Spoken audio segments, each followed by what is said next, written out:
What's up, guys? It's Ding, and per request I'm going to do a video of me playing with my deck called Defense.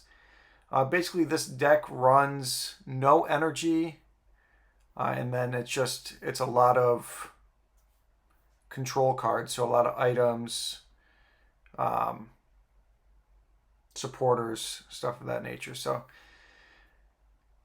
as we go through, I'm going to show you some of the key cards, what I'm looking for in order to beat my opponents. And this deck works against just about everything. So as you'll see, my primary cards that I start out with are those Galarian Stunfisk. There are at least two different types. The type that I use are the ones that burn energy if they're, or burn energy from the opponent if any damage is dealt to it. I use this as a deterrent for them attacking me, and also if they do attack me, I'm able to get rid of their energy. So it's at least 4 energy wasted if I can get all 4 out. You'll see throughout this gameplay that I've got other types of energy burners, such as various hammers, and then Team Flare Grunt. And then I also have big cards like that Dubwool that kind of blunt attacks. So if you didn't know, that Dubwool is minus 30 to opponent attacks. And as you'll see throughout the gameplay that I have other ways to do that, whether it's like that stadium card I just pulled, or various items or attachments that can go onto the cards. So you'll see that as the gameplay goes on. But what I really want you guys to focus on, and what I'm focused on when I'm playing this, are the opponent's expensive cards, I guess you could say. So I'm looking for anything like that Snorlax, and I'll show you here in a second, that has a high attack cost, so in this case 4 energy, and more importantly a high retreat cost, so in this case 3 energy. And then I even put that stadium there that increases the retreat cost by 2. So you'll see here the 4 and 3.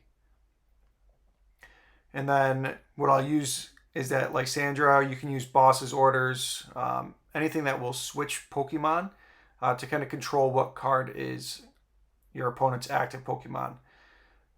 So you can use a bunch of item cards like switches, or not switches, but the escape rope switches both. You don't have as much control over that, but it's not a bad option if you're in a bind. So I use that, and then I just kind of let them do their thing. They're gonna be hurting for energy, hopefully for a little while. One of the greater weaknesses, and you see here I'm attaching one of those item cards to that Dubwool, so it's effectively minus 50 damage to any attack that is sent its way. And then if I put that other stadium out, that's another 20, so minus 70. And it's already got, I think it's 210 HP.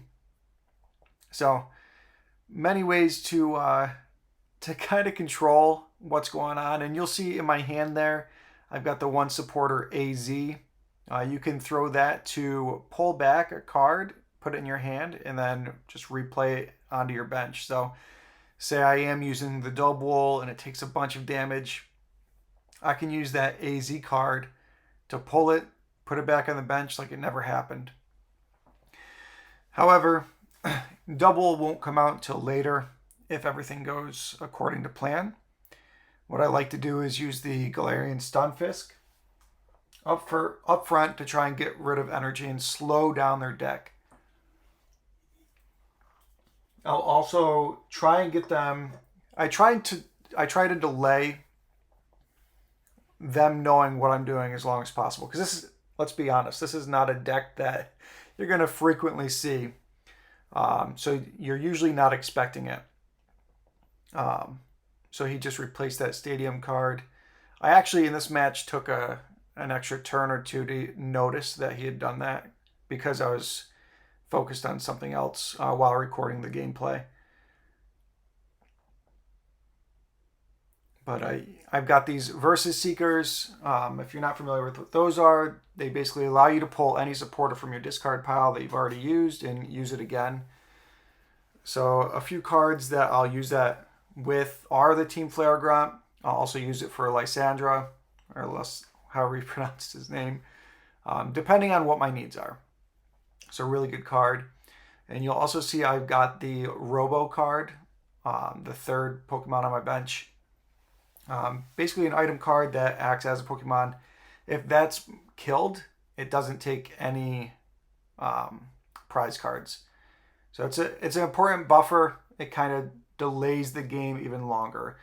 Ultimately, my goal is to run their deck out so they can't draw any cards. If they can't draw cards, then they lose. So that's the end game.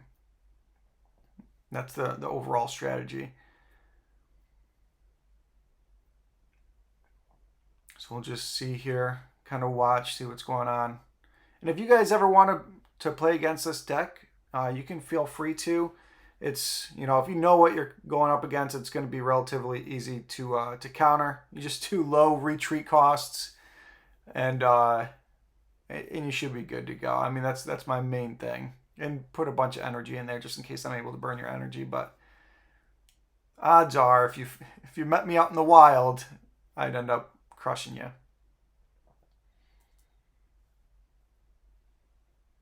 And then, while we're just kind of hanging out here watching the gameplay, if you guys have your own unique kind of decks that you want me to build or any style of play, let me know in the comments below, and I'll try and put together a deck that meets those requests and put out a video for it.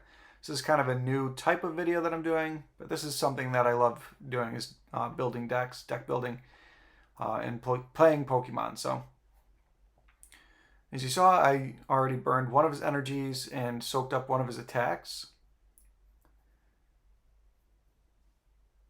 So he's going to use a Marnie. Believe it or not, that Marnie actually helped him out in this case. It increased the overall cards in his deck, although I'm not sure that was his intent.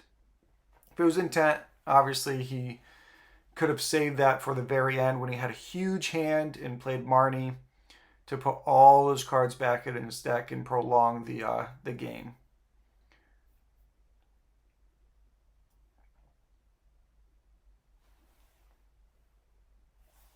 And you see, as soon as I see him burn 3 cards to retreat, that 3 energy, that's just amazing for me, because one of the goals obviously is to burn a bunch of energy so they're limited in the attacks that they can do.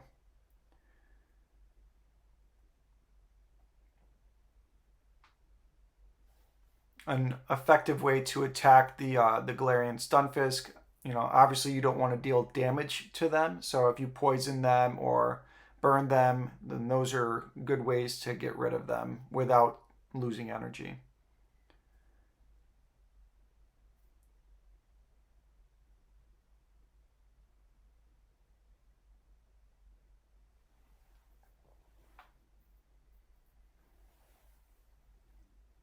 And then one of the weaknesses of my deck is trying to make sure I get enough Pokemon out there early, because most of them are relatively weak and can be one-shotted.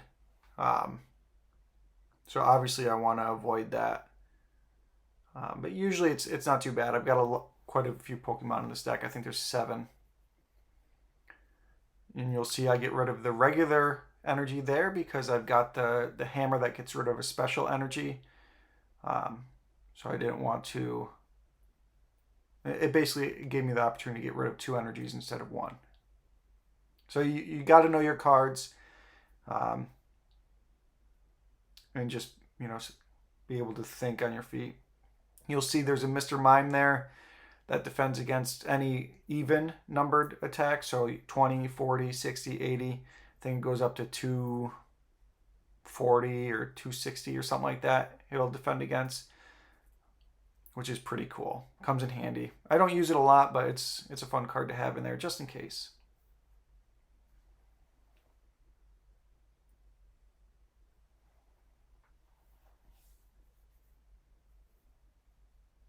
So as you see, he's using the Marnie again. He had a net gain of 2 to his deck, which is, it's not a bad play. Obviously, he could have played it much better. I'll try to use the hammers early if I've got them, just in case they do play a Marnie or something, because my goal, again, is to get rid of energies. And if he plays a Marnie, then it goes back in my deck, and the odds of me getting it again just, kind of dwindle. So you want to use the hammers as soon as you can for this deck. And you definitely want to focus on your target card. So in this case, my target card is Snorlax. So if he were to have any energy, then those would be the energies I'd be removing.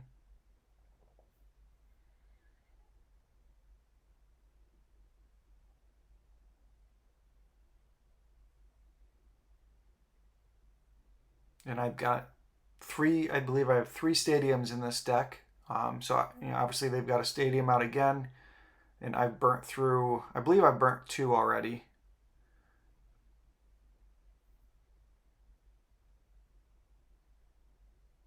And that one deals 3 poison between turns.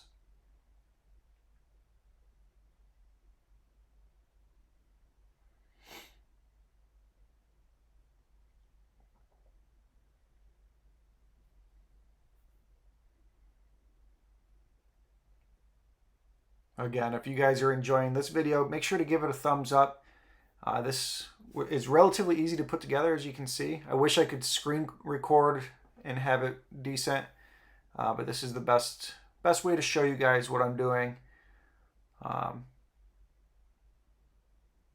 and still be able to do voiceovers and what have you.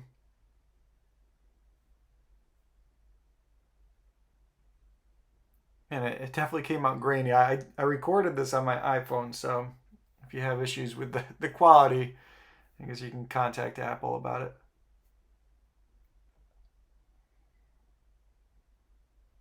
All right, and then his attacks have been doing 120.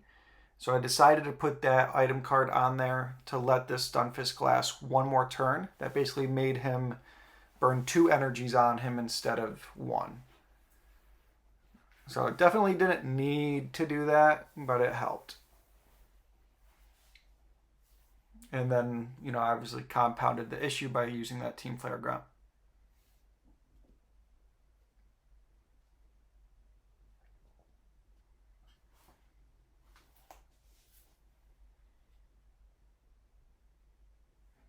So here's one of the buffer cards. Obviously the Pokédoll is also a buffer card. Neither of these, the Robo card or the buffer or the Pokédoll, will lose a prize card. As you see, all he needs is 2, and then he wins. So he gets really, really close to winning. In every deck I play against, it gets really, really close. But when it gets down to the last, 2 or 3 prize cards, they really start to stumble.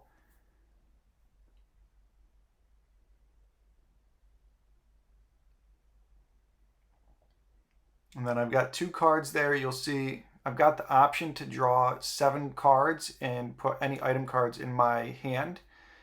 That comes in handy. It does burn through my deck relatively quickly, so I try to avoid using it if I don't need to. But if I feel like things could get out of hand, like all he has to do is switch in my double right now and knock him out, and he'll win the game.